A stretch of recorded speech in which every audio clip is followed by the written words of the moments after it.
In today's video I'm going to be talking about self-schemas, and in particular the difference between an internally based and an externally based self-schema. The self-schema is a set of ideas or a set of concepts that refers to the self. In an earlier video I stated that there are two types of me. There's the actual living organism that's just sitting here, and that's the being in the human being.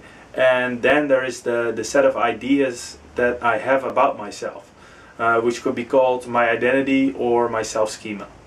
And these two types of me, they could basically be classified as one logical or mental set of ideas, and the other is actually just the being, the ontological part of me, that's just a living organism. One is the actual thing that is sitting inside of reality, and the other is the concepts that are stored up inside of my mind. This is also why human beings are the only animals that have an identity. A dog, he doesn't have an identity simply because his brain doesn't have the evolved type of faculties to reason, and without that reason he can't make up a set of ideas about himself. He simply is the being that he is, and he doesn't have a set of ideas about being what it's like to be a dog. He just is a dog, and he has no philosophical or logical ideas about the whole thing.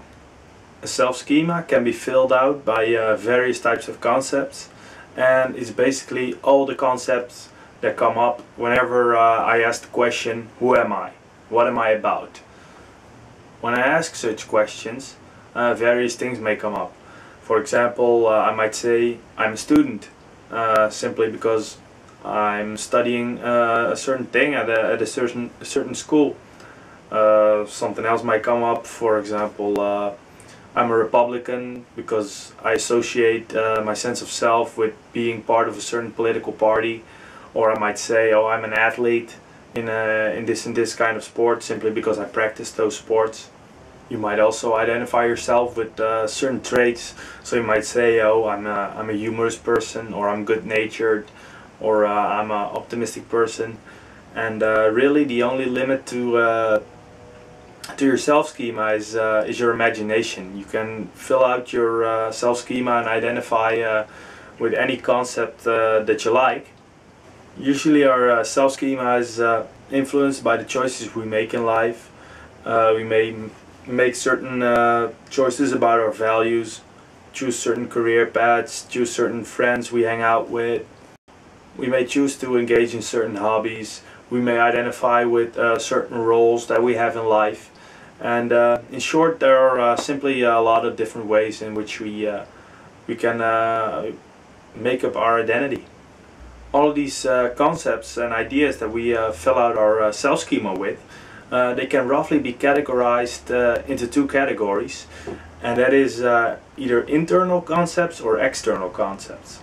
What this means is basically if the concept refers to something that is inside of us, or if the concept refers to something that is external and outside of ourselves. And an example of an internally based concept is a value that I might have, a goal or a dream or a vision for the future, or a characteristic or a trait is also an internally based concept.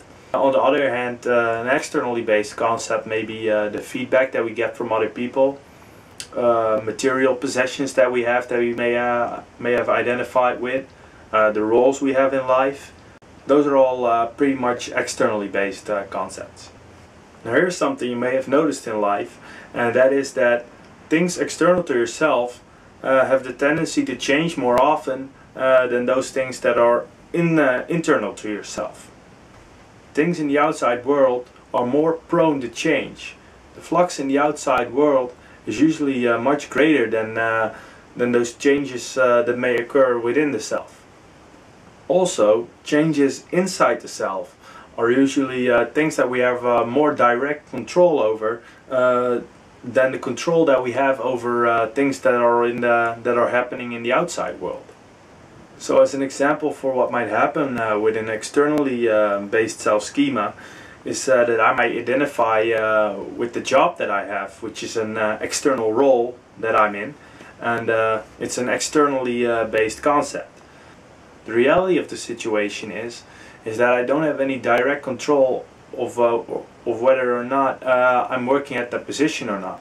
Because if I'm working in an organization and I have a boss there, then that boss is responsible for filling up the role of that particular occupation.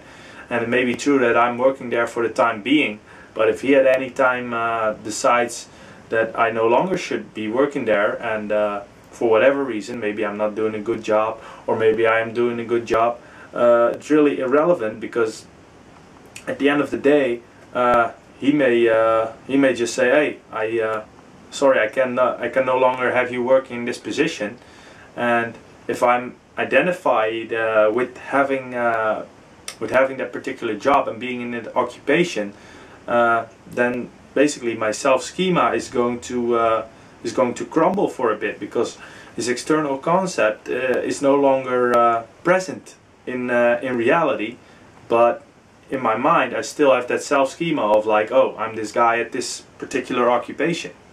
And it may not even be the case that I'm doing a good job. Maybe these other people, they have the downside. They have financial problems, and they simply can no longer pay me, and they have to lay me off.